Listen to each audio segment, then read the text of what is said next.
vous allez accoucher dans les 48 prochaines heures. Tu sais que ton enfant va naître vraiment trop de bonheur. C'était pas mon imagination, c'était vraiment des contractions.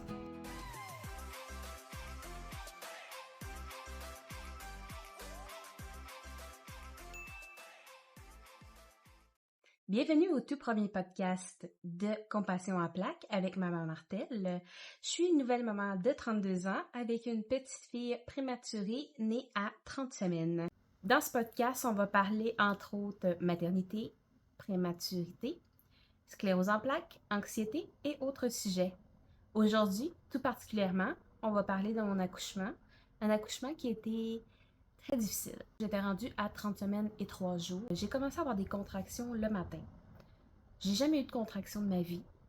Donc, je me suis dit, je suis pas certaine que c'est des contractions, mais je vais appeler le centre mère-enfant pareil.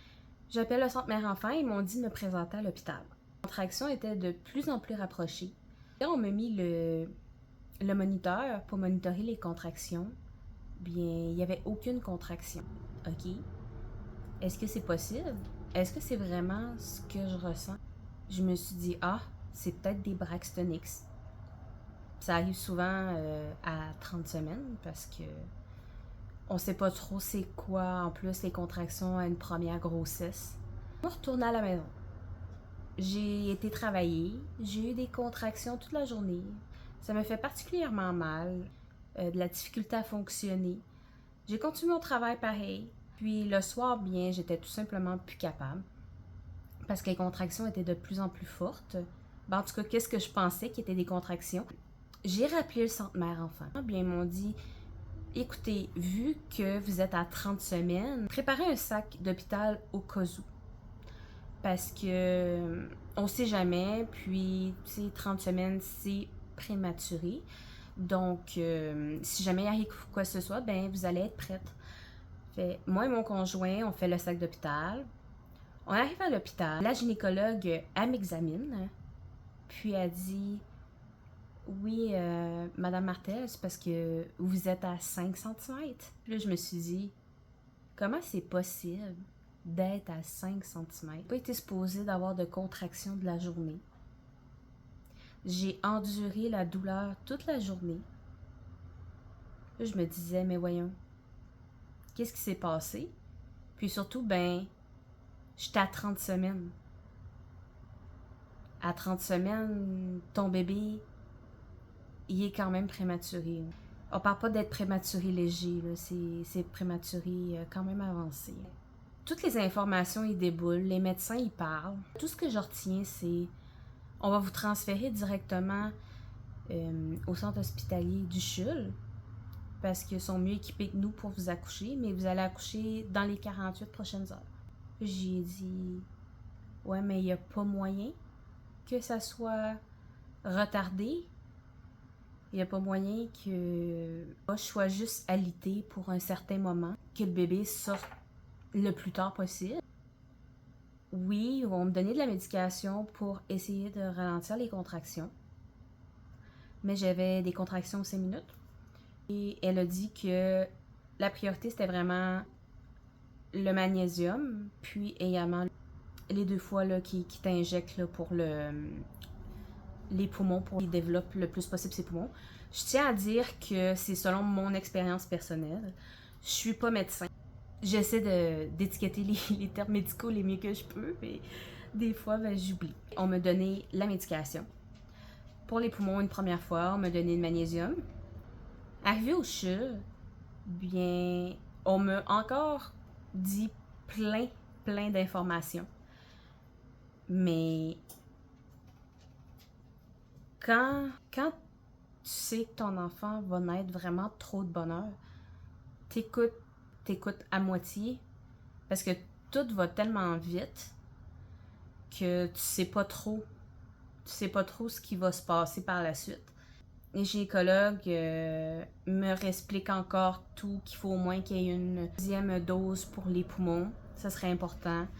On dit qu'ils allaient monitorer les contractions et tout. Ils m'ont dit, l'équipe de néonatalité va venir vous voir pour vous expliquer en détail ce qui va se passer. Parce que quand le bébé est prématuré, bien, il y a une équipe de néonatalité qui est dans la chambre quand tu accouches, juste à côté pour prendre bébé, puis vraiment s'occuper de bébé par la suite. J'avais mal, encore là, contraction, puis je me suis dit, bon, ben, en fait, finalement, j'avais vraiment des contractions. C'était pas mon imagination, c'était vraiment des contractions. Si j'étais rendue à 5 cm le soir, ça veut dire que j'ai eu des contractions toute la journée. Mais la machine n'a pas capté mes contractions. Donc, qu'est-ce qui s'est passé? Mystère. Le travail continue, fait de plus en plus mal. Les heures passent, les heures passent. Ah, Madame Martel, vous êtes à 5,5. D'accord. Les heures passent, les heures passent. Ah, Madame Martel, vous êtes à 6. Yeah, 0,5 de plus. Le temps passe, les contractions sont fortes, puis sont de plus en plus fortes. Mais mon col ouvre pas. Bébé ben descend, puis bébé pousse. Puis elle veut sortir. Puis là, ben la douleur était de plus en plus intense. Donc, à un moment donné, ça faisait vraiment beaucoup d'heures que j'étais en travail. Je me souviens plus de combien d'heures, mais je pense que c'était 28 ou 30 heures de travail. Je dis au gynécologue, non, je suis plus capable. J'aimerais ça avoir la péridurale, s'il vous plaît. Le gynécologue dit, ah, pas de problème, on va vous donner la péridurale.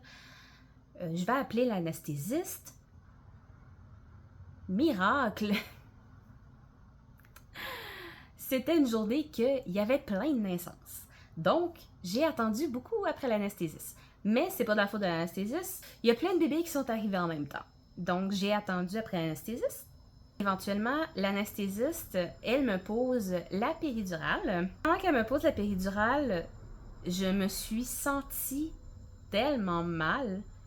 Elle me parlait, mon conjoint me parlait, puis j'étais toute étourdie, j'étais en train de virer dans les vapes, comme si j'entendais plus.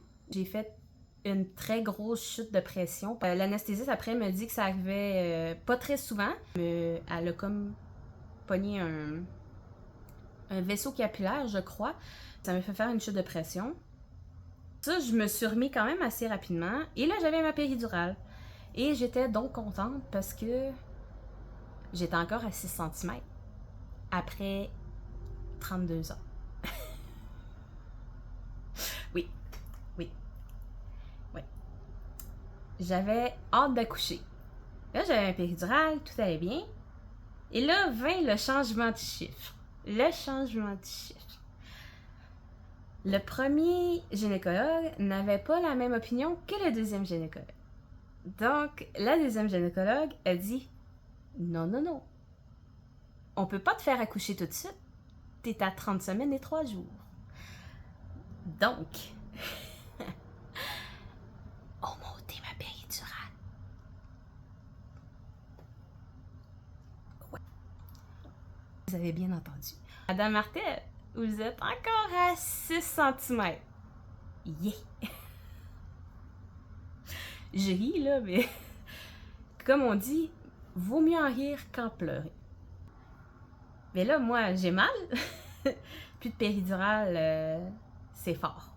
C'est fort. Puis, aussi, j'ai oublié de vous dire, mais quand on a une péridurale, les femmes qui ont la sclérose en plaques, ils donnent une dose moins grande. Ça dépend vraiment des cas, mais dans mon cas, c'était pas contre-indiqué, mais ils préfèrent donner une moins grosse dose. Tu sais, ça faisait effet pareil. Mais là, j'avais plus de péridurale. Donc, un bébé descend, essaie de descendre. Le col est à maintenant 6,5. J'ai mal. Bébé continue à pousser. Le col ouvre pas. Mais là, mon col est plein d'échymoses. Il est tout enflé. La gynécologue dit, bon, ben, on va encore attendre parce que le col ouvre pas. Donc, tu sais, la poche des os était pas crevée. Donc, elle ne crevait pas la poche des os tout de suite. Puis, c'est comprenable, elle voulait attendre le plus possible. Mais ça avançait pas.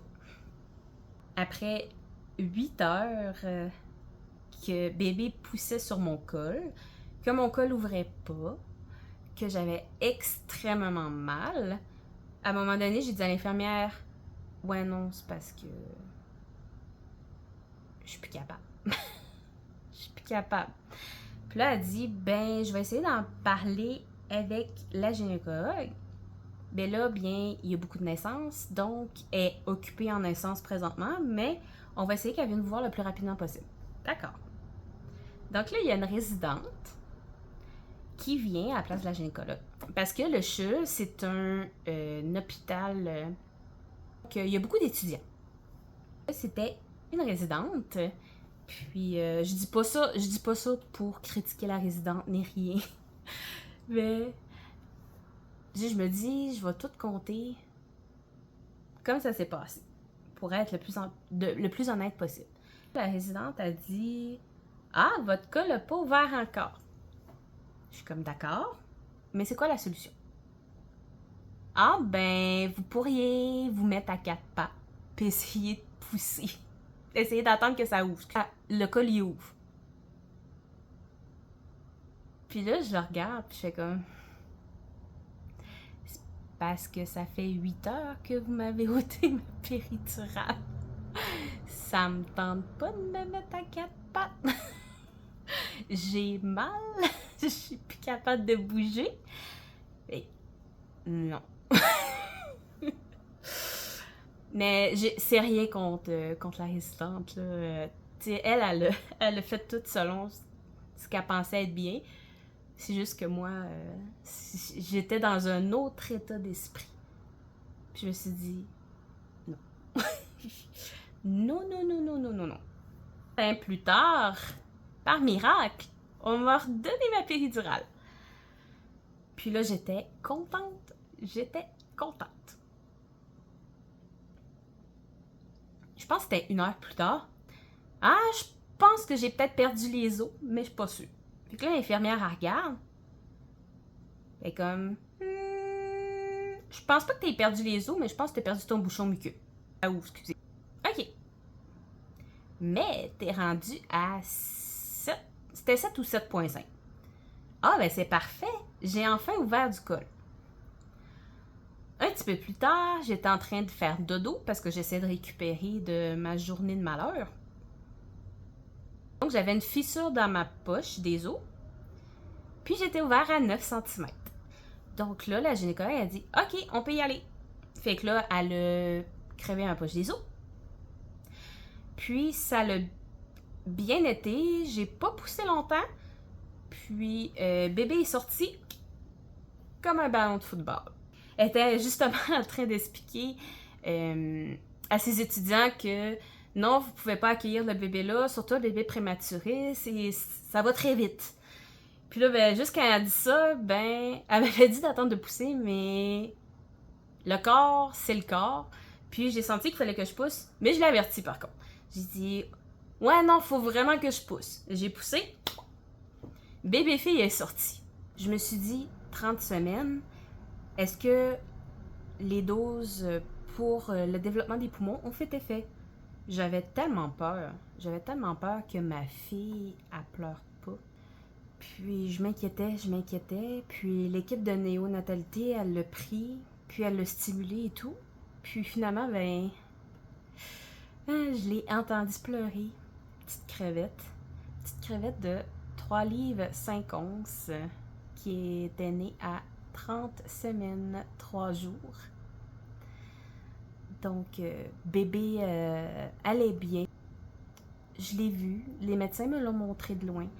Mais quand bébé est prématuré, ben, ils la mettent pas sur maman.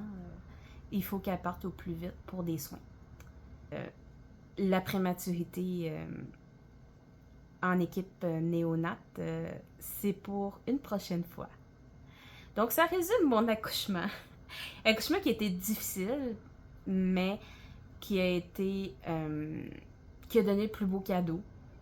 C'est l'affaire la plus difficile que j'ai faite, mais c'est l'affaire la plus gratifiante qui est arrivée dans ma vie. Puis ça m'a donné ma petite fille qui me donne plein d'amour. Donc, je vous dis à la semaine prochaine.